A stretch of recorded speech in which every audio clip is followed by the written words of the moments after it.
J.E. Glory.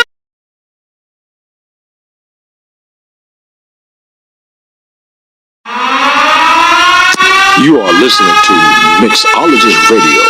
DJ Ernie DJ E. Glory. The DJ with the two names.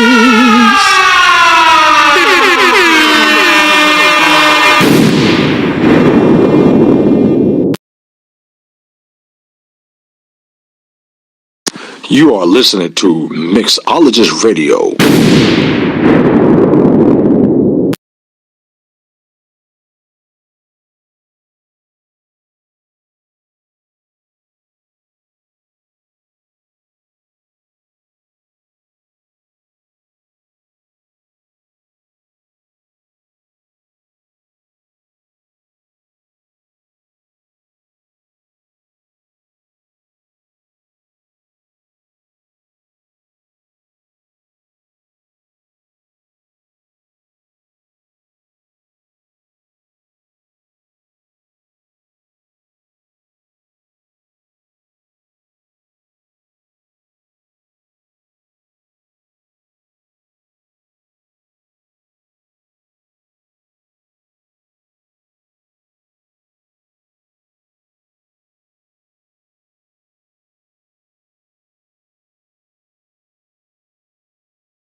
where you come from.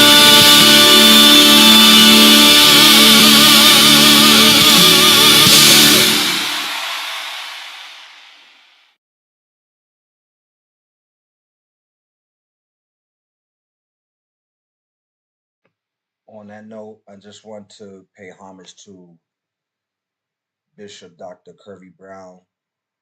This man of God had touched so many lives. I I could say personally that he blessed my life when I was a young person coming up in the Lord. I never forget he came and visited Zion Hill Pentecostal Church back in the 90s. I was a young man back then. He saw my chemical blowout. That's when I had hair because I used to work in a barber shop. Thanks to Nadi and Mike taught me how to cut hair. So he saw my haircut and he was just enamored. He looked at my haircut. He said, "Yo, I like that," and he wanted me to cut his hair. Not to give him the same haircut because he likes to keep a low, fade. That was his style. But I'll never forget. He invited me to come to his crib and I cut his hair, and that was that intimate moment that the Lord used him to encourage me. Right now, I'm 53 years old, going on 54. Now, we're talking about in the 90s. I was in my early 20s now at that time. But I'll never forget the words of encouragement, the many times he had visited Zion Hill, sang with Deborah Sutton, Bishop Thompson's daughter, Mother Thompson's daughter. Many times he preached. Many times I had conversations with him. I may not had pictures with him, but I just want to, pay homage. I know he's in heaven. Did you like my remix? It's like a reimagine that now he's in heaven. It's like he wants to say something. He's, I believe his legacy will still uh, continue by the people that he has touched, like me and others. And I endeavor to continue to live for Jesus, like the song says, come what may, it's still yes, yes, yes. Come what may, it's still yes. And I'm going to continue to hold on to faith. I don't care what it looks like, what it feels like. I'm going to hold on to faith. Now, Kervy Brown, he's on the other side. I strive to be in that place where he's at now. And that's why, my beloved brothers and sisters, got to endure to the end. Yes, the road can be rocky at times.